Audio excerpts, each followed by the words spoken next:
Jornada de movilizaciones y polémica entre el Poder Ejecutivo y el movimiento sindical. La intergremial universitaria se concentra a esta hora en la Torre Ejecutiva y piden ser recibidos por el presidente de la calle Pou. Los trabajadores de Antel, que paran por 24 horas, están en asamblea y el presidente del PIT-CNT, Marcelo Abdala, contestó las declaraciones de la calle cuando este afirmó que le paran por cualquier cosa que haga.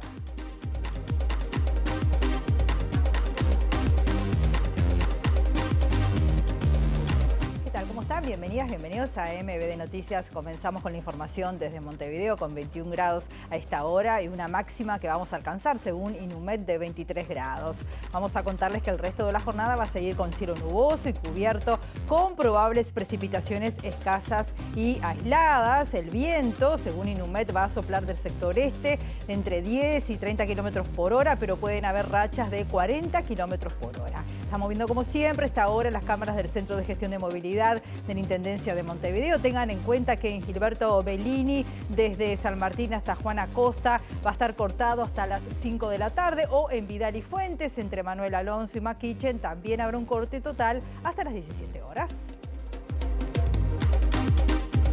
Ahora compartimos otros titulares de la jornada.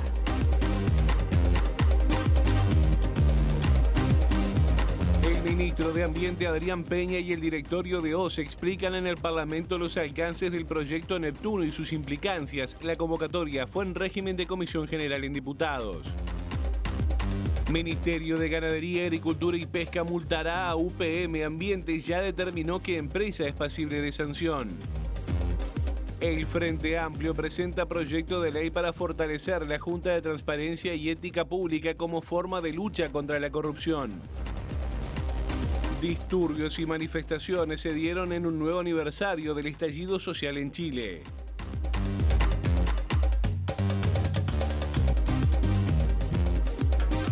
En el inicio del informativo les contamos que el ministro de Trabajo y Seguridad Social, Pablo Mieres, dijo esta mañana que no es verdad lo que dicen los representantes del PIT-CNT respecto a los posibles efectos que va a tener la reforma previsional que pretende implementar el gobierno. El jerarca aseguró que es equivocado afirmar que las personas comprendidas por esta reforma van a ganar menos y trabajar más. Consideró Mieres también que las modificaciones que se hicieron van a beneficiar al 50% de las jubilaciones más bajas.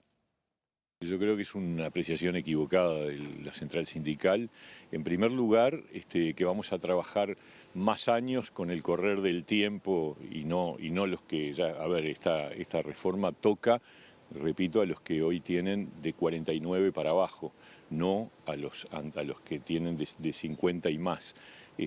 Segundo, es una tendencia mundial, ellos lo saben porque conocen, tienen relaciones con los movimientos sindicales europeos, saben que en los países desarrollados donde hay características demográficas como la uruguaya, la edad de retiro es 65 o más, incluso hay países que tienen 67 años.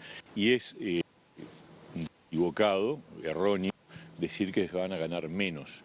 Al contrario, las modificaciones que se hicieron ahora entre el anteproyecto y el proyecto aseguran que todos los deciles de ingresos jubilatorios van a ganar lo mismo, en el caso de los sectores medios, lo mismo, con la misma tasa de retiro que tenemos hoy para los momentos en que llega la causal de jubilatoria, y el 50% de jubilaciones más bajas es muy probable que la mayoría de ellos ganen más.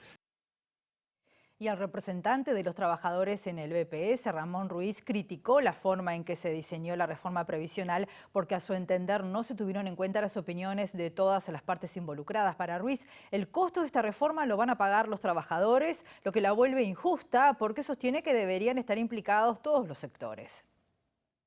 Yo escuchaba al ministro recién y sin ánimo de polemizar, no es lo mismo recibir delegación y después resolver que tener un diálogo social donde participen los actores y las organizaciones representativas de la sociedad y que en esa participación presenten propuestas, se discutan las propuestas, se intercambien, se lleguen a acuerdos y que luego esos acuerdos se cumplan. Eso es una visión que tenemos nosotros sobre el diálogo, y lo que ocurrió en la comisión de expertos, la verdad que es muy diferente y está muy lejos de un diálogo social. Esta reforma, el costo de esta reforma la van a pagar exclusivamente los trabajadores. Por eso nosotros decimos que es injusta. No hay un equilibrio, porque si estamos frente a una situación difícil, si estamos frente a desafíos muy importantes en la seguridad social, deberíamos, todos los sectores que estamos implicados, deberíamos aportar para resolver esta situación. En este caso, solamente los trabajadores somos los que vamos a tener que esperar más años para jubilarnos. Tras participar en el festejo de los 164 años de la Fundación de la Paz, en el departamento de Canelones, el presidente Lacalle Pou respondió a las críticas del PIT-CNT al proyecto de la reforma jubilatoria. El mandatario señaló que cualquier cosa que nosotros hagamos, el PIT-CNT se va a oponer y va a hacer un paro. Nosotros tenemos, dijo, un compromiso con la ciudadanía y es seguir adelante. Cualquier cosa que nosotros hagamos, cualquier cosa, capaz que hay una excepción, el PIT-CNT se va a oponer y va a hacer un paro. Nosotros tenemos un compromiso con la ciudadanía de seguir adelante. El presidente del PIT-CNT, Marcelo Abdala, descartó que exista una confrontación directa con el Poder Ejecutivo. Para el sindicalista, lo que existen son modelos distintos de país. Nosotros tenemos diferencias con el modelo de la desigualdad y la exclusión, que es lo que está predominando. Y bueno, evidentemente que sí, que hemos estado movilizados, planteando propuestas de otro tipo, diferentes a las que encabeza el Poder Ejecutivo, ¿no? ¿Se han atendido alguna de esas propuestas? No, lamentablemente la última vez que desarrollamos una propuesta articulada de tender una mano hacia los sectores más vulnerables, que lamentablemente la vida nos dio la razón porque la pobreza aumentó de 300.000 a 380.000 ciudadanos, ni siquiera se nos respondió por parte del Poder Ejecutivo. Como parte de lo que indica la democracia, estará participando en la vida nacional. No va a haber en Uruguay un movimiento sindical domesticado. Las declaraciones a las que hacíamos referencia del presidente Lacalle Pou fueron realizadas en el departamento de Colonia. Ahora vamos al Parlamento, hay mucha información, mucho movimiento por allí. Estuvo trabajando nuestro compañero toda la mañana, Mauricio Pérez. ¿Cómo estás, Mauricio? Buen mediodía, bienvenido, adelante. Buen mediodía, Resina. Como tú decías, estamos aquí en el Parlamento porque la Cámara de Representantes recibe a esta hora al ministro de Ambiente, Adrián Peña, en régimen de comisión general para analizar lo que es el proyecto Neptuno. Se trata del proyecto que implicará la construcción de una planta potabilizadora de agua en Arasatí, en la zona, en el departamento de San José, con el objetivo de suministrar agua potable a Montevideo y el área metropolitana. La convocatoria la realizó la diputada del Frente Amplio, Silvia Ibarguren, y ya implicó la participación de la diputada y la respuesta inicial del ministro Adrián Peña, que está acompañado por otras autoridades de la Secretaría de Estado y también por el presidente de OCE, Raúl Montero. En este marco previo al inicio de la sesión estuvimos conversando con el director por el Frente Amplio en OCE, Edgardo Ortuño, quien planteó algunas de las objeciones que existen sobre el proyecto Neptuno. En pocos años, en 2 décadas, necesitaremos más del agua potable que tenemos capacidad de producir, así que obras hay que hacer, pero sabemos también que estudios desde 1970, 2001 y 2013 descartaron la toma de agua desde el Río de la Plata por la presencia fuerte de salinidad en niveles no admisibles para la potabilización, que es la gran debilidad que tiene este proyecto. Bueno, el gobierno, esperamos, nos explique, informe al Parlamento si va a ser la reserva de agua potable, el polder, la laguna artificial que permita que se complemente el agua del Río de la Plata, porque de lo contrario, y por eso es tan importante el tema, la planta potabilizadora no podrá producir agua justamente cuando más la necesitamos, que es en la época del verano. El ministro Adrián Peña ya realizó su primera intervención en esta sesión. En ese ámbito, el ministro aseguró que la gestión del emprendimiento de la planta potabilizadora estará a cargo de OCE, pero que aún se está definiendo la forma de financiación. Además, el ministro Adrián Peña afirmó que todavía no existe un estudio de impacto ambiental porque el proyecto final, el proyecto definitivo, todavía no está definido y que todavía faltan detalles a cerrarse tanto en materia de financiación como de lo que va a ser el proyecto técnico. Veamos un resumen de lo que decía el ministro Peña durante la sesión en la Cámara de Representantes. La gestión del agua va a estar a cargo de OCE y de todo el proceso. Con respecto a la financiación, como adelantaba, se está estudiando, participa además de OCE y del Ministerio de Ambiente, la CND, la OPP y el MEF. Como se dijo aquí, hay 5 alternativas propuestas y todas constitucionales todas constitucionales. Y se definirá en breve por cuál de ellas se opta. Hay una probabilidad alta de que la línea sea algo parecido a lo que se establece como opción D, pero esto todavía no está definido porque hay estudios y hay cuentas para hacer. Ese estudio de valor de dinero es muy importante.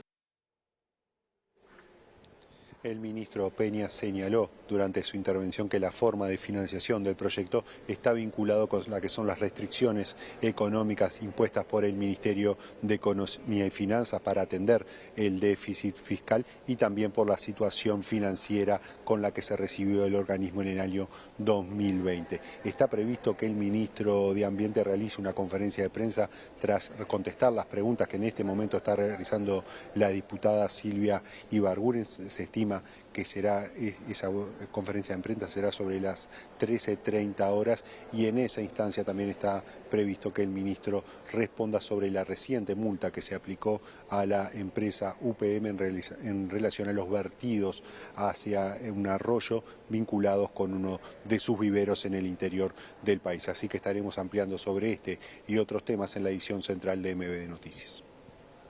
Muchas gracias, Mauricio. Y a propósito de lo que decía nuestro compañero Mauricio Pérez, el Ministerio de Ganadería, Agricultura y Pesca va a multar también a UPM con una sanción de $25.000 por mal manejo de agroquímicos en su vivero Santana. Hace pocos días se supo que el Ministerio de Ambiente había sancionado a la empresa finlandesa por verter contaminantes en el arroyo Santana, en el departamento de Paysandú.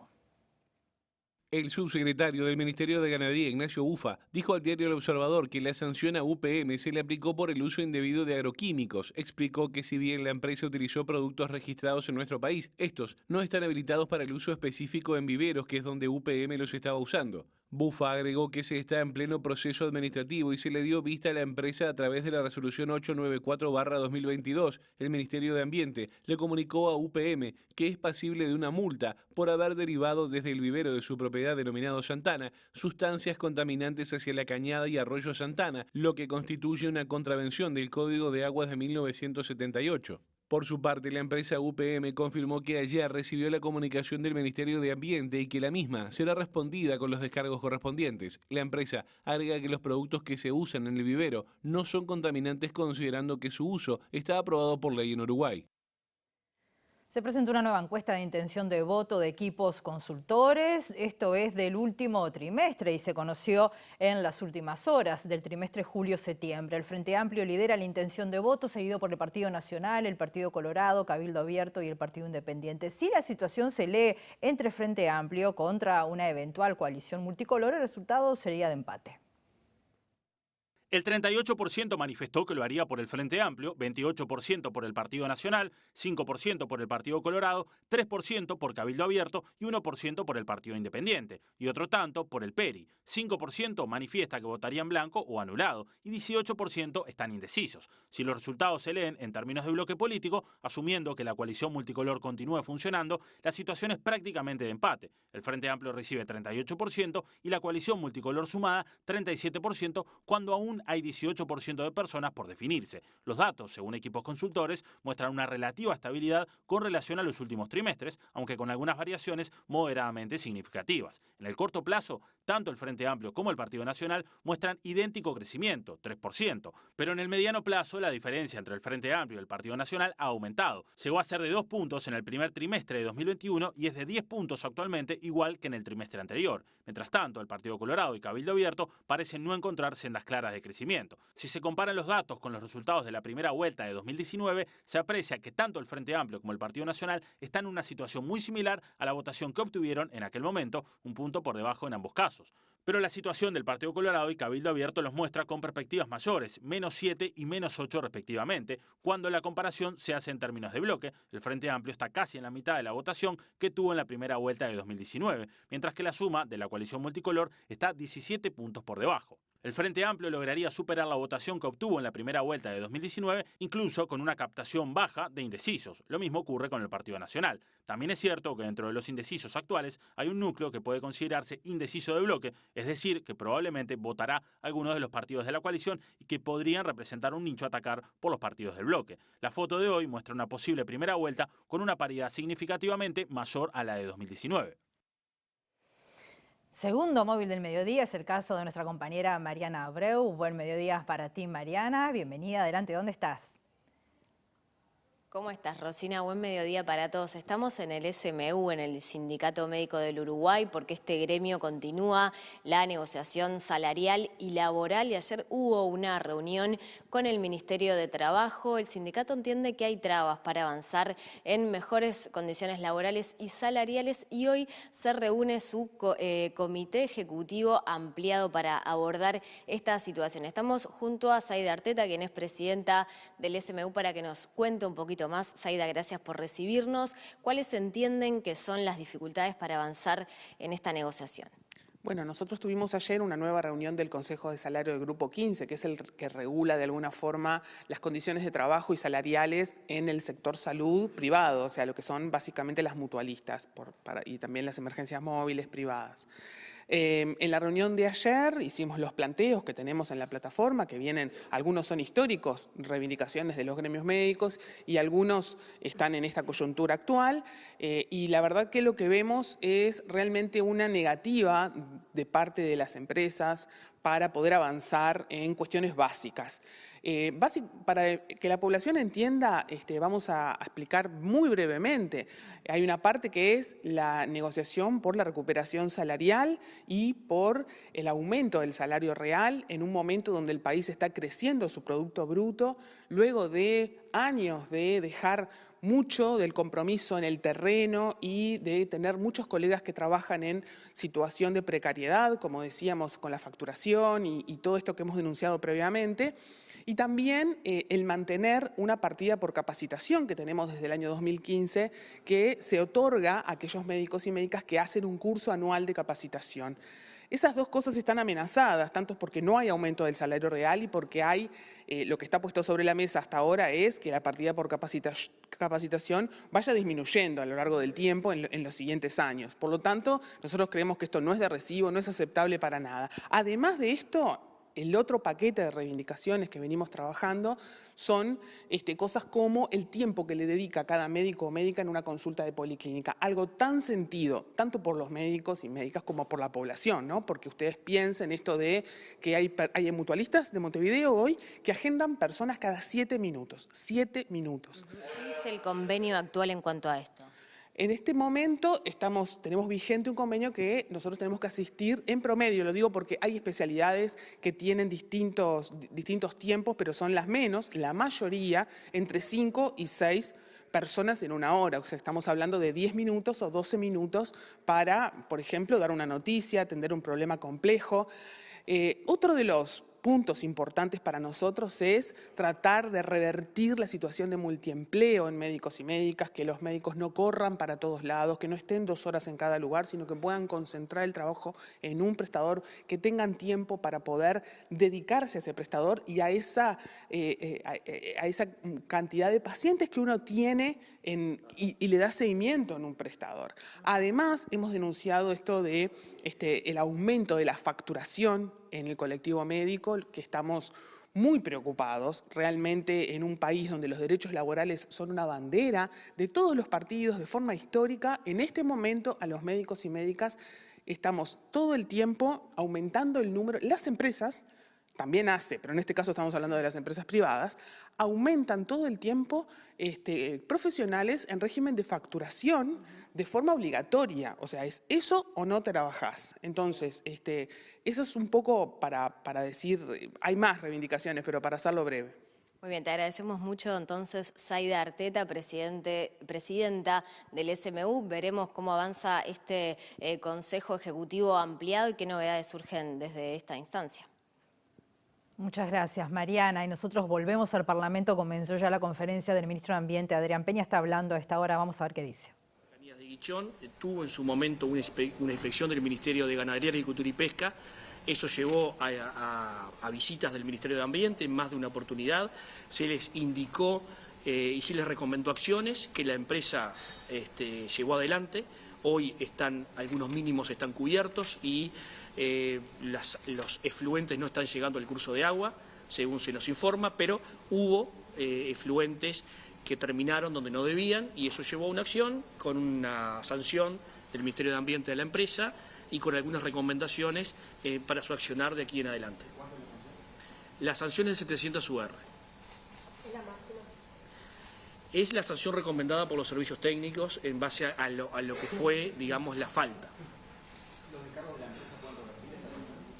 Bueno, no me puedo adelantar a eso. La empresa el administrado tiene el derecho a presentar descargos, los equipos analizarán si ellos son pertinentes o no, y eso podrá modificar o no la multa establecida originalmente. Pero la decisión de la administración fue esa sanción de 700 UR y una serie de recomendaciones y de exigencias para adelante, sabiendo que la empresa ya corrigió y ya invirtió fundamentalmente en un pozo de bombeo que evita que estos efluentes terminen en el arroyo Santana. ¿Cuán grave es el daño? Es difícil de medir desde el punto de vista de cuánto afectó a la biodiversidad, cuánto afectó al agua. Es importante algunas cuestiones. La primera es tener claro que todos los administrados estamos bajo la misma norma y que se va a actuar con cada administrado de acuerdo a digamos, la falta que cometa.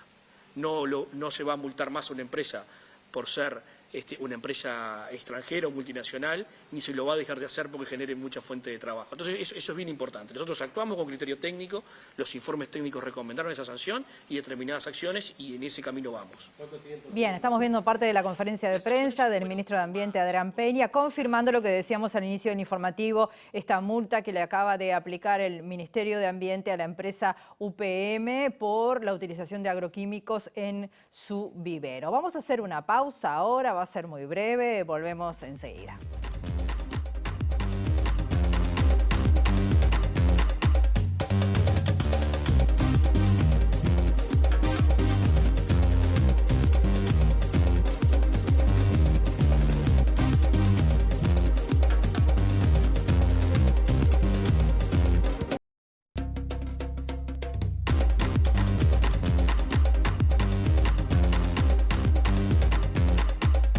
Bloque de MBD Noticias. Continuamos con la información desde Montevideo con 22 grados a esta hora y es momento de ir a Torre Ejecutiva. Vamos a recibir al tercer móvil de este mediodía. Nuestra compañera Natalia de Brun está allí, una movilización de la Intergremial Universitaria. Buen mediodía para ti, Natalia. ¿Cómo estás? Bienvenida, adelante.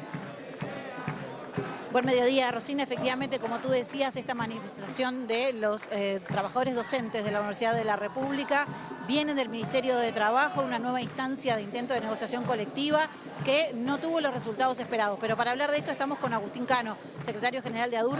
Bueno, no fue lo que se esperaba, se llegó con una expectativa de tener una negociación colectiva, de empezar una tripartita, pero no fue así. ¿Qué fue lo que sucedió? ¿Qué tal? Buenos días. Sí, así es. Lamentablemente la instancia tripartita está estancada, una instancia que fue convocada tardíamente, que luego fue suspendida unilateralmente y que en todo momento el gobierno se muestra inflexible en ofrecernos un monto de recuperación que no llega siquiera a completar lo que hemos perdido de salario en este periodo. Y además se nos niega un fondo de inequidades salariales que para la negociación con otros entes se ha otorgado.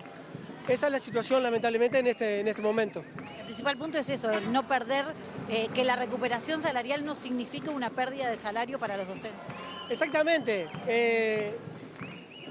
Esa es la situación.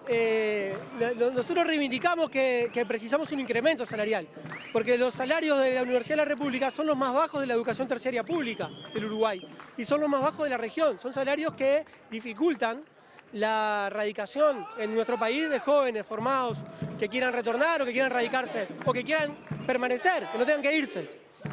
Pero no estamos en este momento pidiendo un incremento, sino simplemente no perder. Estamos peleando por ganar lo mismo que ganábamos en 2020, aun cuando el incremento de la matrícula estudiantil ha sido de 20 puntos. Ustedes ahora van a entregar una carta al presidente de la República y es por eso que se está manifestando aquí en las puertas de Torre Ejecutiva. El contenido de la carta es un contenido público, lo hablábamos más temprano. ¿Qué es lo que en definitiva le van a dejar ahora? Sí, esto es una carta que se llama Defendamos a la UDELAR. Es una carta que se redactó a principios de julio, cuando la rendición de cuentas ingresó a la Cámara de Diputados. Y es una carta que ha tenido la adhesión, la firma, de personalidades de la ciencia, integrantes del GACH, como Rafael Radi, como Otto Pritch, como Pilar Moreno, otros científicos como Gonzalo Moratorio, científicos de todas las ramas de conocimiento, Gerardo Caetano, Magdalena Broquetas, personalidades de las artes y la cultura, no solamente del campo científico, así como de la educación. Es una carta que tuvo más de 7.000 firmas en pocas horas, en julio, y es una carta que, por si el presidente no tuvo oportunidad de leerla, hoy se la vamos a entregar, a ver si surte algún efecto para el martes, que tenemos otra instancia de negociación colectiva. Muchísimas gracias por estos minutos. Bueno, nosotros nos despedimos. Rosina, esto es lo que está sucediendo a esta hora en las puertas de Torre Ejecutiva. Muchas gracias, Natalia. En el ámbito político les contamos que el Frente Amplio propuso cambios para fortalecer la transparencia y la lucha contra la corrupción, entre ellos un proyecto de ley para reformar la Junta de Transparencia y Ética Pública para ampliar sus competencias y mejorar su eficacia. El proyecto ingresó al Parlamento y pasará ahora a la Comisión de Constitución y Códigos del Senado. Estamos viviendo en Uruguay acontecimientos anómalos, donde hay claros indicios de situaciones muy riesgosas, hasta terminar no solo con el tema Marcet, sino con la situación de Astesiano. Estas situaciones, junto con otras situaciones, nos ha parecido que debíamos fortalecer todo lo que tenía que ver con transparencia y con lucha contra la corrupción. Por eso hemos propuesto varios dispositivos. En primer lugar, la reforma de raíz de la JUTEP. Hay un conjunto de declaraciones juradas que han sido mal hechas o no se han llenado los datos, tampoco sobre las esposas de algunos de senadores o de otras personas. También que toma competencias que no corresponden, como por ejemplo pronunciarse sobre la licitación del puerto, que es algo totalmente ajeno. No están dadas las garantías de transparencia, de respaldo a la JUTEP y de exigencia también. Entonces, que hay que cambiar la inserción institucional y entonces ir a un ente autónomo que no dependa del poder político, cuyos integrantes sean nominados y designados por la Asamblea General por 2/3. Nos vamos, como siempre los invitamos a que nos acompañen a las 19 horas en nuestra edición central. Que pasen ustedes muy bien.